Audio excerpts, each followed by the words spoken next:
Saya membangun dari apa yang Pastor Dio dan Pastor Gabriel sudah sampaikan.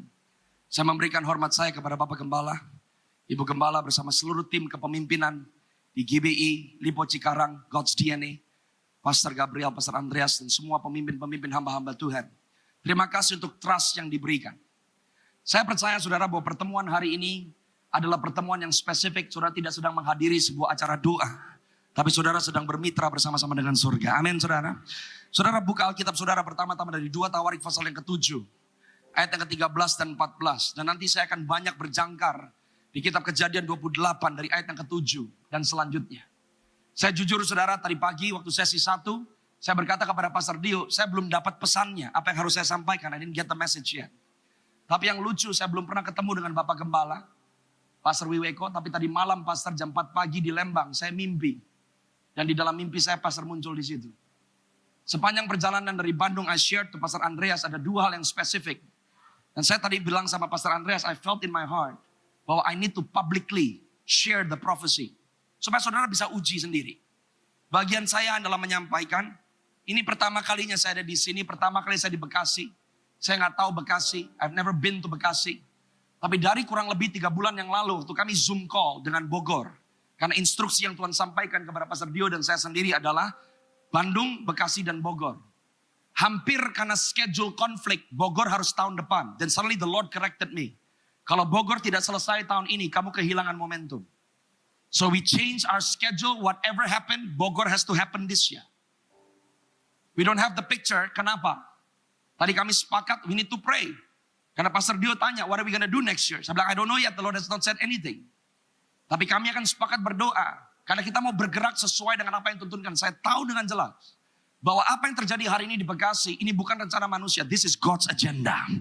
Dan tadi pagi saudara, the first dream I saw, saya melihat tiba-tiba saya bertemu dengan pastor. Saya belum pernah ketemu dengan Pastor Wiweko. We were in the middle of like ruko-ruko outdoor shopping malls. Tapi the shopping malls itu tertutup, usang, dan ditinggal oleh banyak orang bertahun-tahun. Dari 3 bulan yang lalu in the Zoom call, the Lord says bahwa Bekasi akan menjadi one of the economic hubs of Indonesia. And the Lord says bahwa Bekasi akan menjadi seperti Silicon Valley. Di mana teknologi, AI, and the digital industry akan banyak berkembang di Bekasi. Mungkin hari ini orang berkata, it's impossible. Saya juga kalau ngelihat, I think it's impossible. Tapi saudara dan saya harus mengerti tanpa Tuhan is impossible. Tapi bersama dengan Tuhan impossible menjadi I am possible, says God. Dan saya melihat, saya berkata in that dream waktu bicara dengan pastor. Pastor berkata sesuatu. Di dalam mimpi itu, seperti binatang-binatang yang ada di Bekasi, itu banyak dipakai oleh kuasa kegelapan. Kalau kita tahu salah satu contohnya, babi ngepet saudara. Mohon maaf perkataan saya. Tapi I saw in the dreams, bahwa ada binatang-binatang yang dirasuk. It's biblical. Ular di Taman Eden dirasuk. Tuhan bisa pakai seekor keledai untuk bicara kepada Bileam.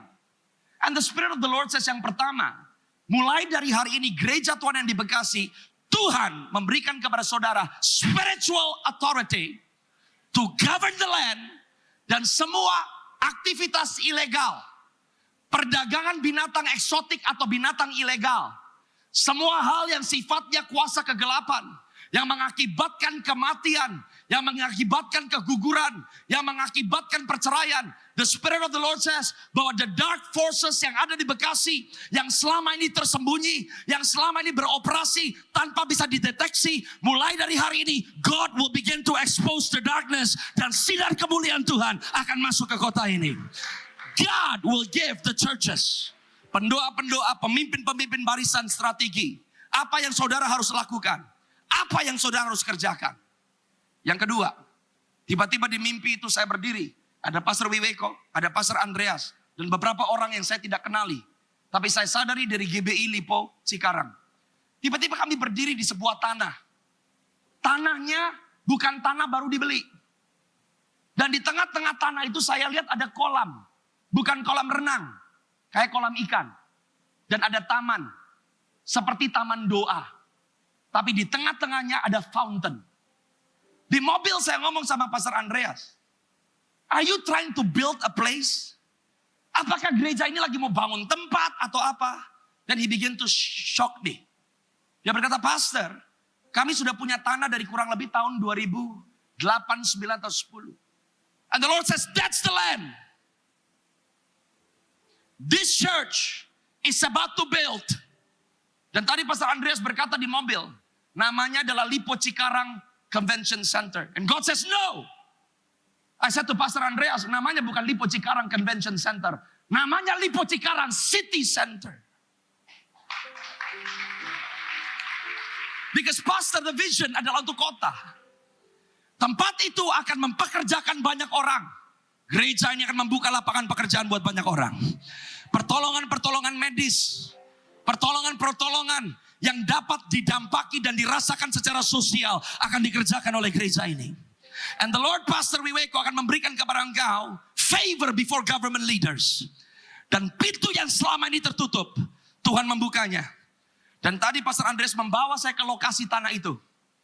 And the Spirit of the Lord says, waktu saya injakin kaki di samping jalan, I saw 2030 dilingkari. 2030 will be a breakthrough year for this church. Dan Tuhan berkata bahwa apa yang terjadi, kenapa saya lihat kolam? Karena tempat itu akan seperti sungai Gihon. Sungai yang mengairi, sungai yang menyegarkan. Salah satu yang unik, ada seseorang yang diurapi di kolam Gihon. Namanya Salomo. And the Lord says, by 2030, a new breed of leaders akan mulai Tuhan install. Anda sudah tidak memimpin dari barisan kedua. Tapi saudara akan memimpin dari barisan pertama. Apa yang terjadi di tempat itu nanti, the new breed of leaders akan diposisikan oleh Tuhan. Dan I said to Pastor Andreas, gereja ini akan conduct an international worship conference. Saya melihat orang-orang dengan baju tradisional dari bangsa-bangsa yang berbeda-beda. Mereka akan datang ke tempat ini. Dan goalnya cuma satu. Mereka akan membawa persembahan mereka untuk menyembah raja di atas segala raja.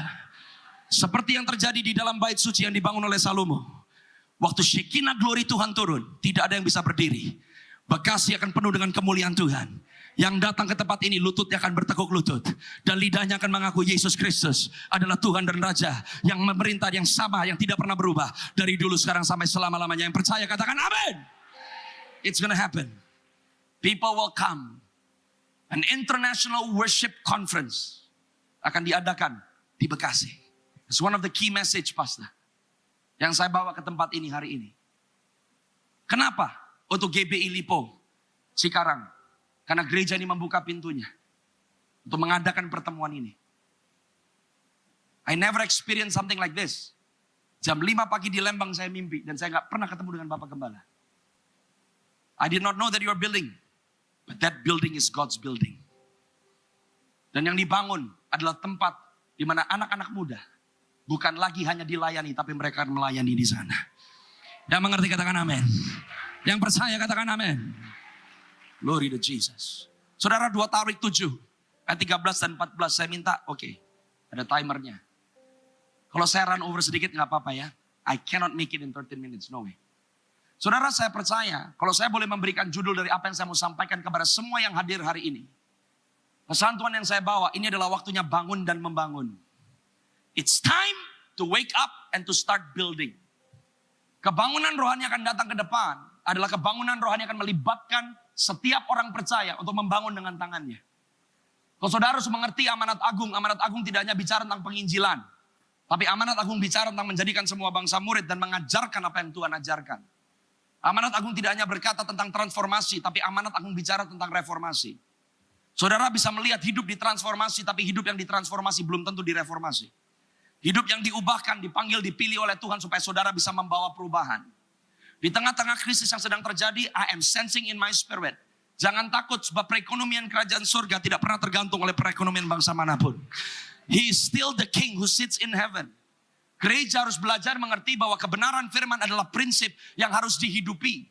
Saudara, Alkitab berkata, bila mana aku menutup langit sehingga tidak ada hujan.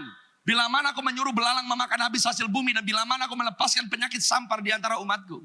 Pesan ini saya terima waktu saya ada di Maluku Tenggara, saudara. Kurang lebih 1,5 bulan yang lalu. Beberapa minggu terakhir ini setiap kali saya memulai menyampaikan khotbah saya pasti sampaikan ini. Sebab the Spirit of the Lord would say, bahwa di tengah-tengah krisis ekonomi yang sedang terjadi, 7 tahun ke depan adalah 7 tahun kelimpahan buat gereja Tuhan. God wants to use your hands to build. Karena gereja tidak meminjam, tapi gereja meminjamkan. Orang percaya gak ngemis, karena saudara anak raja. Di tengah masa krisis, Tuhan mau membangun hidup saudara. Supaya hidup saudara bisa membangun. Setiap kali ada kekeringan rohani akan selalu berjalan bersama-sama dengan krisis secara sosial. Bila mana tidak ada hujan berarti kemarau. Kalau kemarau berarti kekeringan. Kalau kekeringan berarti gagal panen. Kalau gagal panen berarti ada kelaparan ekstrim. Kemiskinan di mana orang gak bisa makan and God hates it. Kebangunan rohani bukan hanya orang mendesak-desak ke dalam gereja, memenuhi sebuah ibadah. Tapi kebangunan rohani adalah waktu gerejanya berfungsi. Sebab umat Tuhan tidak diselamatkan untuk cepat-cepat masuk ke dalam sorga. Tapi umat Tuhan diselamatkan supaya kerajaan sorga menjadi nyata di bumi seperti di dalam sorga. God wants you to function. Bila mana kau menutup langit, belalang memakan habis hasil tanah, hasil bumi. Dan ada penyakit sampar di antara umatku.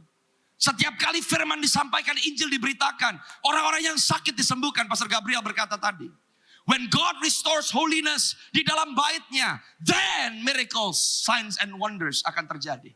Coba ayat yang ke-14. Bahasa Indonesianya salah total. Bahasa Indonesianya berkata dan umatku. Tapi di bahasa Inggrisnya bukan dan. Di bahasa Inggrisnya adalah if. Kalau saya terjemahkan if di bahasa Indonesia bukan dan. Jika pencipta langit berkata if. Apa responmu? Apa ketetapan hatimu? Apa permintaanmu? Oh, Tuhan memberikan ruang kepada gerejanya. If my people called by my name. Orang percaya yang mengalami kebangunan rohani pertama, saudara sadar, kepemilikan hidupmu bukan punyamu. Tuhan yang tanggung jawab atas hidup saudara. Kamu gak perlu takut.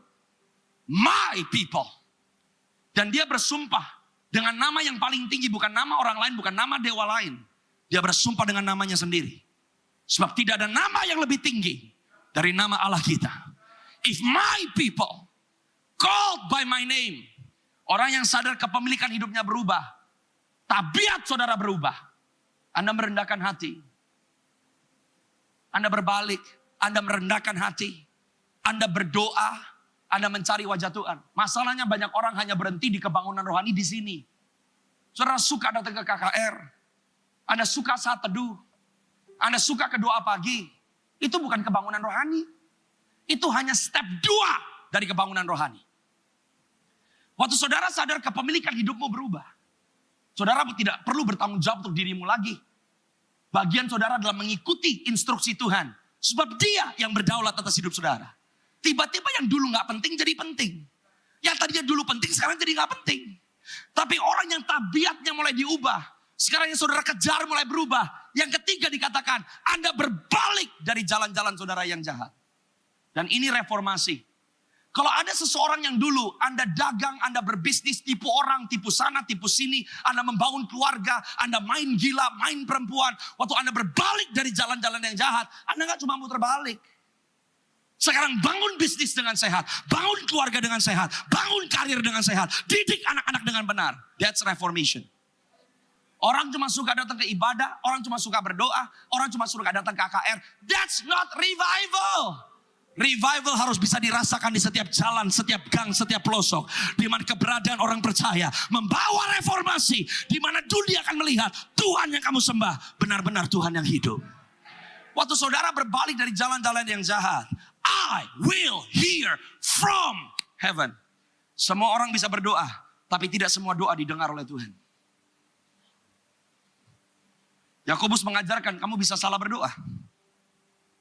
People who experience revival, you will pray the right prayer.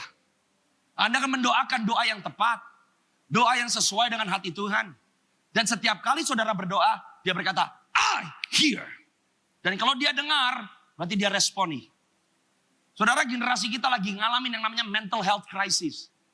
Kalimat yang selanjutnya berkata, bukan hanya aku mendengar dari surga, aku ampuni dosa mereka.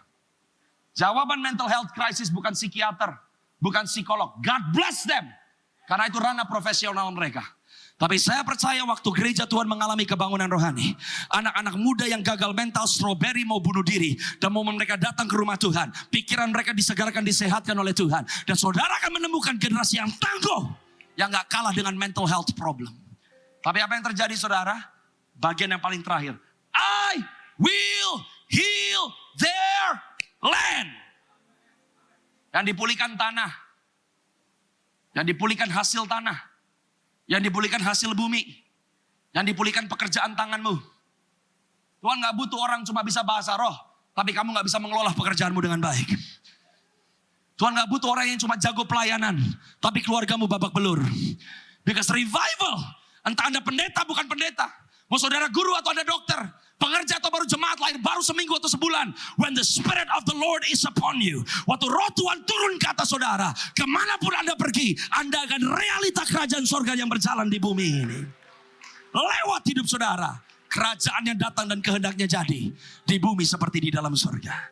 Dengan cepat, Kejadian 28 dimulai dari ayat yang ke-7. 5 hal, khususnya anak-anak muda. Generasi tipe apa yang membangun? Katakan sama-sama membangun. Katakan aku harus membangun. Hidupmu harus membangun. Dimanapun Anda berada harus membangun. Dengan keuanganmu kamu harus membangun. Mau nunggu apa anak muda? It's time to build. Build your education well. Jangan cuma pelayanan karena ngisi schedule. Anda bisa melakukan pekerjaan pelayanan tapi kamu gak pernah melayani. Pelayanan yang sejati bukan jadi singer. Pelayanan yang sejati menyembuhkan yang sakit, melepaskan yang terbelenggu. Mau asyir, mau konsumsi, mau singer, mau pendeta, semuanya bisa melepaskan yang terbelenggu, menyembuhkan yang sakit. Ngusir setan, that's your ministry. Semua yang ada di tangan saudara adalah sarana supaya kerajaannya bisa termanifestasi.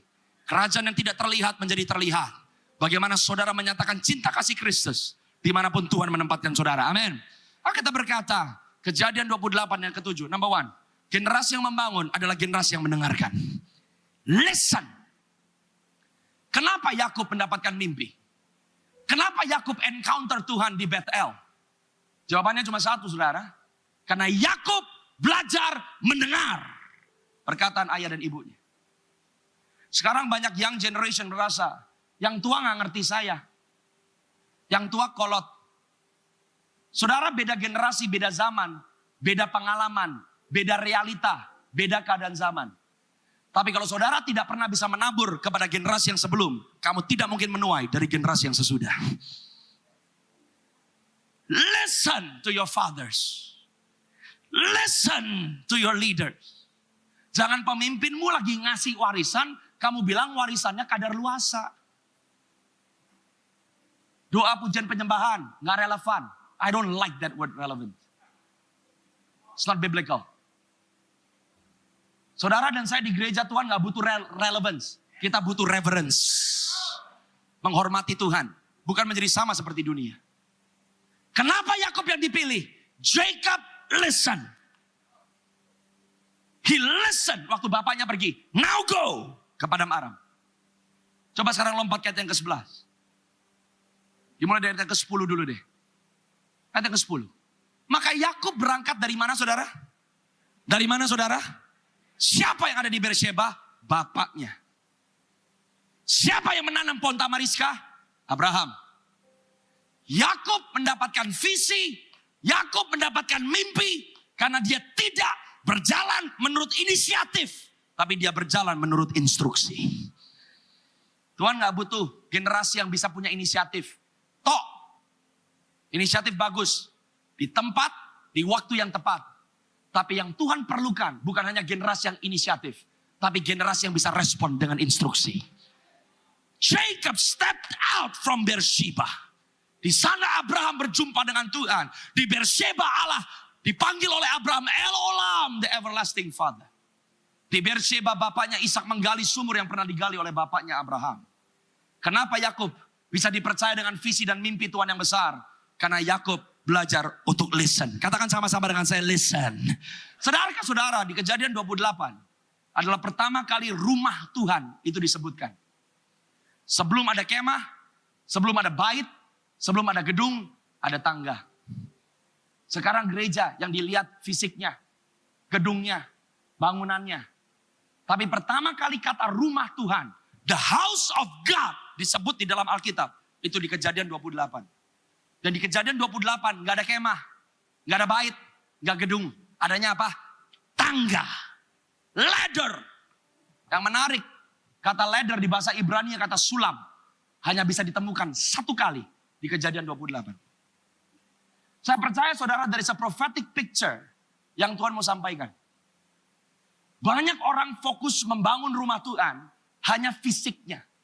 Tapi kamu gak punya tangga. Tangga bicara tentang apa? Sulam artinya connection. Sulam artinya to ascend. Tangga itu siapa? Holy Spirit. Yang membuat rumah Tuhan bukan karena keren gedungnya. Bukan karena jumlah jemaatnya. Bukan fasilitasnya. Bukan alat musiknya. Yang membuat rumah Tuhan. Kalau ada rumah Tuhan, maka surga bisa menyentuh bumi. Siapa itu? Holy Spirit. Anda baca Yohanes 1 ayat 50 dan selanjutnya. Yesus berkata, kamu akan melihat surga terbuka. Dan malaikat naik turun. Open heaven. Gereja yang berjalan di dalam urapan kuasa kehadiran Tuhan. Gereja yang gak argumentasi teologi. Gereja yang gak cuma jago di dalam teori. Tapi gereja yang menghadirkan surga. Siapa yang Tuhan kirim? And you shall receive power when Holy Spirit. Waktu Roh Kudus turun ke atas kamu. Tuhan sedang mencari gereja yang punya akses. Siapa akses itu? Roh Kudus. Roh Kudus yang memimpin saudara dan saya kepada seluruh kebenaran. Waktu Yakub bermimpi dan ada tangga dari bumi naik ke atas. Siapa yang berdiri di atas? The Lord. Tuhan sedang mencari gereja yang berkata, come up here. Seperti Wahyu pasal yang keempat, ayat 1 dan 2. Gereja yang tahu bagaimana mengakses tata Allah yang Maha Kudus. Gereja yang tahu posisinya bukan secara lahiriah, tapi posisi saudara secara spiritual. Kalau saudara ngerti posisimu, maka apa yang kamu ikat di bumi terikat di, apa yang kamu lepas di bumi terlepas di. Coba lihat ayat yang selanjutnya. Kejadian 28, ayat yang ke-11 dan selanjutnya. Yang pertama, listen. Ia sampai di suatu tempat, bermalam di situ, karena matahari telah terbenam. Ia mengambil sebuah batu yang terletak di tempat itu dan dipakainya sebagai alas kepala. Lalu apa saudara? Membaringkan dirinya di tempat itu. Number 2, kalau Anda mau membangun, learn to rest. Sekarang banyak gereja membangun dengan ambisi. Bedanya ambisi dan visi apa? Ambisi lahir dari hati manusia yang keruh. Tapi visi lahir dari hati Tuhan yang utuh. Bedanya tangga yang dilihat sama Yakub sama Kejadian 11. Waktu orang-orang membangun menara Babel supaya bisa menyentuh surga apa? Babel itu originnya dari manusia. Tapi tangga Betel, rumah Tuhan, yang pasang tangganya bukan Yakub. Siapa yang pasang tangganya? Tuhan. Banyak orang sekarang yang dikejar adalah ambisi. I want to do A, I want to do B, I want to do C. Pertanyaan saya, did God tell you to do it? Dan saudara gak akan mungkin bisa rest. Kalau saudara garis bawahi kata membaringkan dirinya, itu adalah kata yang sama dipakai. Kalau dipakai untuk menjelaskan mayat yang ditaruh di dalam peti mati. Bagaimana saudara bisa rest? Bagaimana saudara bisa nangkep visinya Tuhan? Mati terhadap kehendakmu sendiri. Die to self. Die to pride. Die to ego. Hanya waktu Yakub dia membaringkan dirinya. Dia letakkan kepalanya.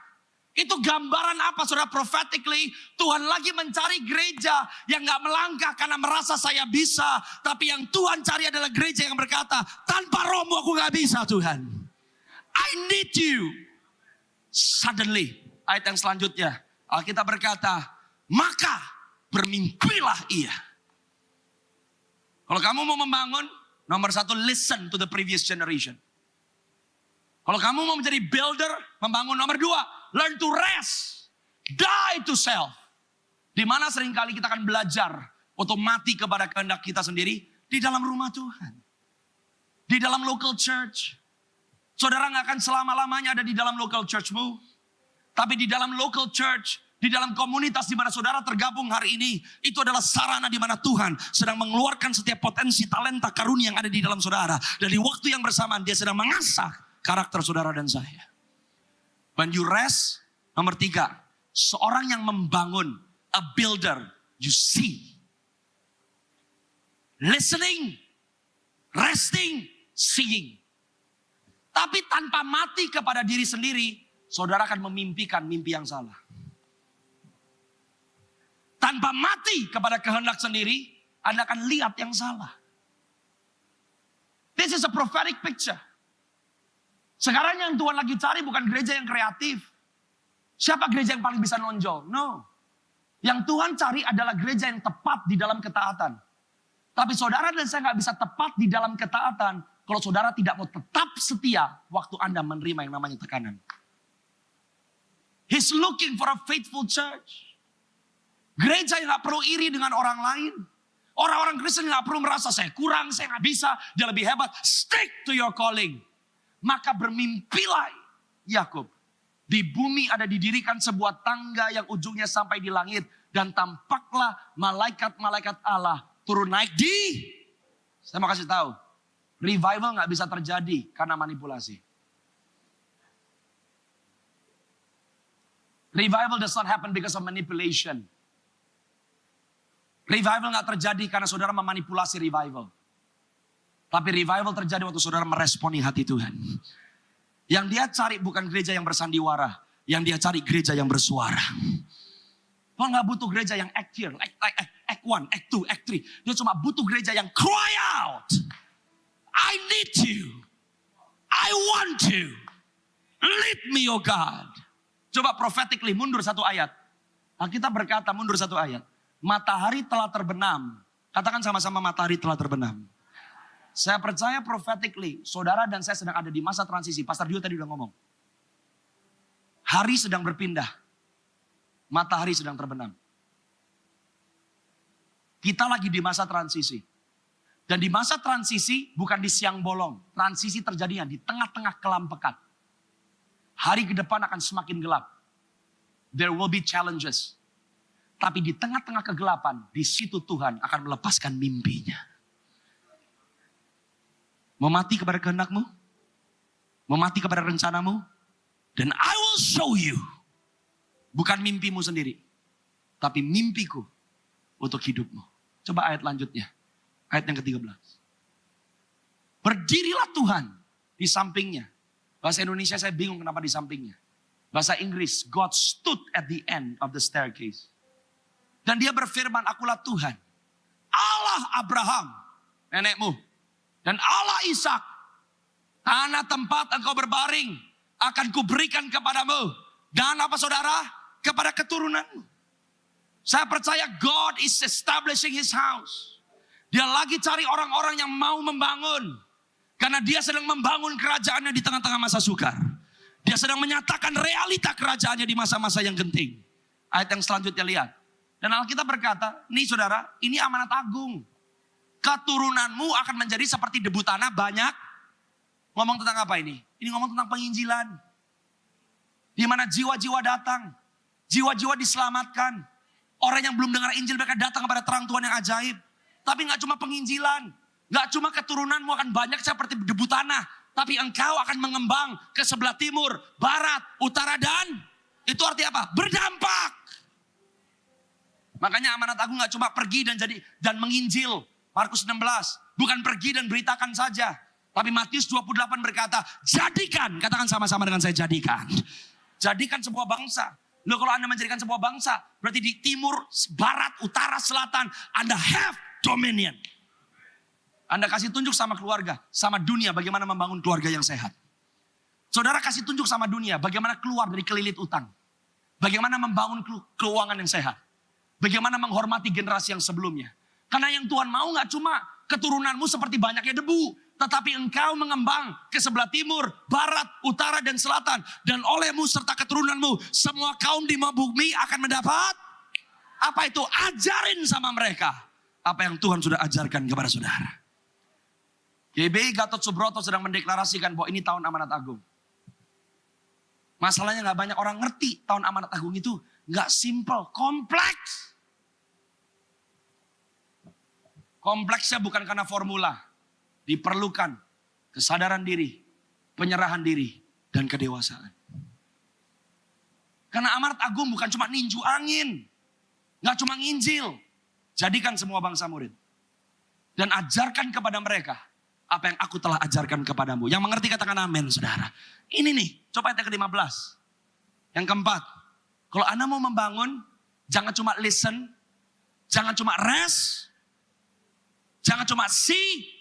Yang berikutnya, Tuhan berjanji, aku menyertai engkau, dan aku akan melindungi engkau, kemanapun engkau pergi, dan aku akan membawa engkau kembali ke negeri ini, sebab aku tidak akan meninggalkan engkau, melainkan tetap melakukan apa yang kujanjikan. Bukankah persis seperti yang Yesus katakan di amanat agungnya Matius 28 ayat 20. Ketahuilah bahwa aku menyertai kamu sampai kesudahan zaman. Yang nomor 4 ayat yang selanjutnya. Waktu ketika Yakub ngapain? Kalau yang pertama listen. Yang kedua rest. Yang ketiga see. Yang keempat respon. Ini waktunya pemimpi jadi pemimpin. Banyak gereja cuma diomongin doang. Revival akan terjadi, lawatan Allah. Pertanyaannya, what are you doing? Gereja gampang bermimpi.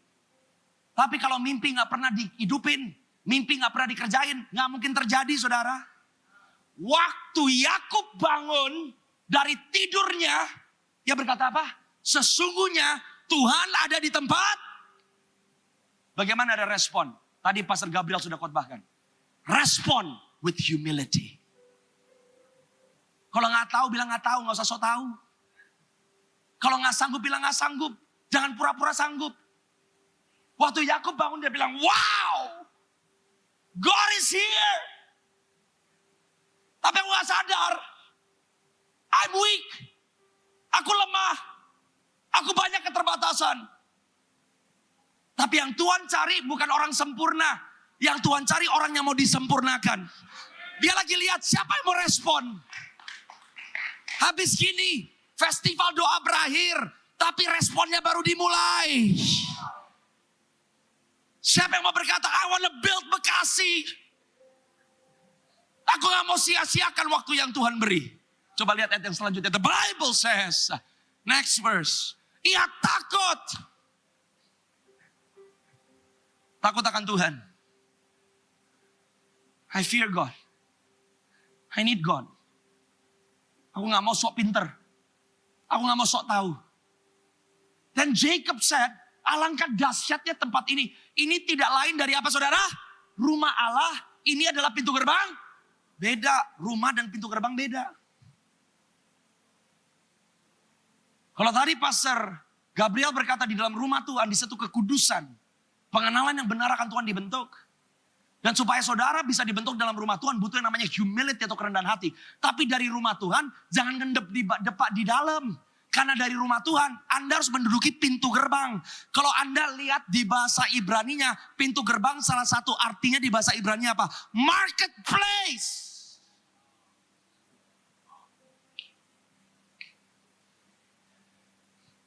The house of God. Bukan hanya orang suka datang ke gereja. Nih merinding. Great. Tapi habis merinding di dalam, get out. Possess the gates of the enemy. Saudara harus berkata, His kingdom come. His will be done. On earth. As it is in heaven. Saya selesai di sini. Ayat yang selanjutnya. Keesokan harinya pagi-pagi Yakub mengambil batu. Tadinya batunya dipakai tiduran. Tuhan gak bisa pakai orang malas melakukan amanat agung.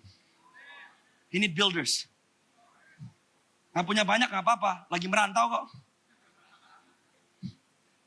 Tapi ada batu. Tadinya alas kepala. Kalau alas kepala aku yang bikin aku nyaman. Aku bisa taruh di altar Tuhan. Aku mau keluar dari kenyamananku. Sekecil-kecil apapun yang aku bisa lakukan. I wanna build the house of God. Yang mengerti katakan amin. Yang mengambil batu yang dipakainya sebagai alas kepala dan mendirikannya menjadi tugu dan menuang minyak ke atasnya. Oh, this is brilliant. Ayat yang selanjutnya. You know what Jacob said? Menamai tempat itu Bethel. Ini visioner nih. Kagak ada gedung. Kagak ada kota. Gak ada. Proyeknya belum jadi. Tapi dia berkata, that's Bethel. Di sana Bapakku. Di sana Allahku akan bersemayam. Maukah engkau membangun? Belum kelihatan secara fisik, but see it in the spirit. Siapa rumah Tuhan? You. Bethel. Mulai hari ini aku gak akan sia-siakan waktu yang Tuhan beri. Kingdom come. His will be done. Dan yang nomor 5 saudara. Next. Kita berkata. Lalu bernasarlah ya.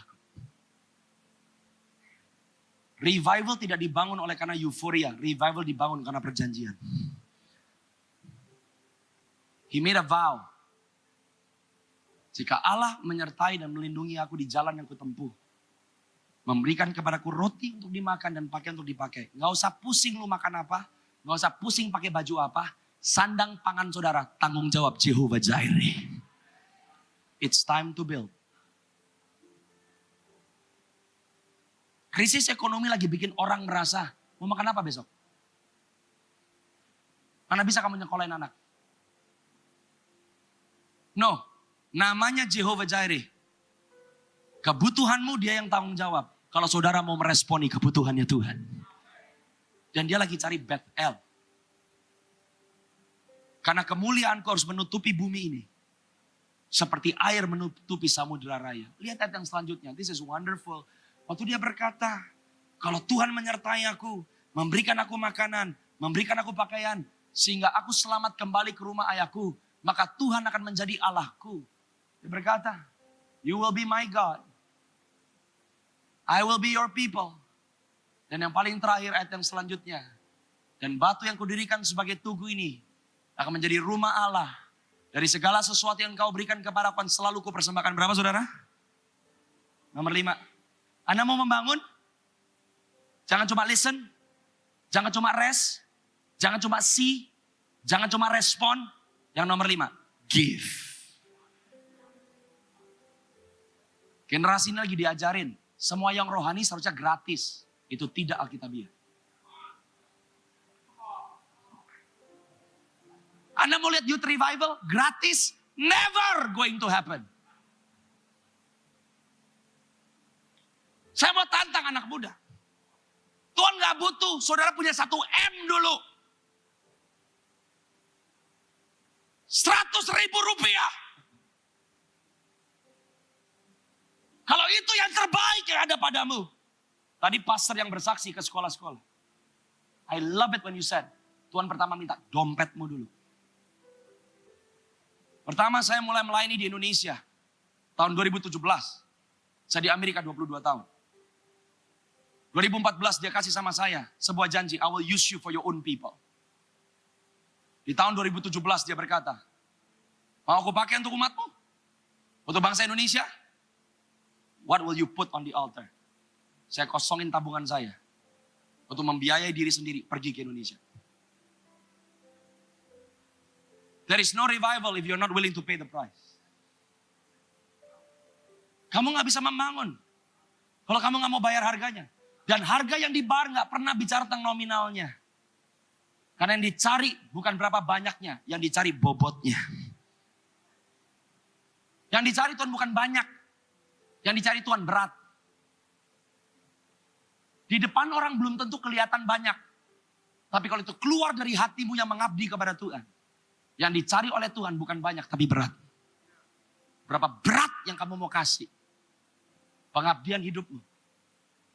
Kalau tadi dikatakan Pastor Dio berkhotbah. Apa respon saudara hari ini? Ragu? Mikir-mikir dulu? Kalau kapal kebakar gimana? Kalau usaha mangkrak gimana? Pastor Gabriel tadi berkata. Kalau saudara masih tahan-tahan, Anda nggak mau lepasin tuh buyung. Seperti perempuan Samaria, no revival. Dan sekarang yang lagi dicaci maki di sosial media, perpuluhan, persembahan, I am declaring. Sembahan dan perpuluhan bukan inisiatif manusia. Dan Tuhan kita bukan Tuhan yang mata duitan. Tapi sayangnya dia sama kita. Dia ajarin prinsip kerajaan Allah. Kalau kamu mau bayar harganya, maka kamu akan dapatkan apa yang kamu rindukan Tuhan lakukan. Saudara dan saya pun bisa bayar harga. Karena dia yang terlebih dulu membayar harga yang kita gak bisa bayar. Saudara dan saya bisa bayar harga. Bukan karena kita hebat. Karena Yesus Kristus yang terlebih dahulu membayar harga yang kita gak bisa bayar. Kenapa pun yang kita bisa kasih energi, waktu. Tidak pernah bisa sebanding dengan salib Kristus. Yang mana dia berkata, it is finished. Di mana saudara bisa memulai. Dan Anda bisa lakukan. Yang menjadi rencana rancangan Tuhan yang ilahi. Dalam kehidupan saudara. Ini waktunya bangun dan membangun. Katakan amin saudara. Ini waktunya bangun dan membangun. Tuhan sedang mencari Bethel. Di tengah-tengah krisis ada Bethel. Di tengah-tengah masa sukar ada Bethel. Sebab gereja tidak ditelan oleh kegelapan. Tapi gereja bersinar di tengah-tengah kegelapan. Berdiri semua dalam hadirat Tuhan. Angkat tanganmu tinggi-tinggi.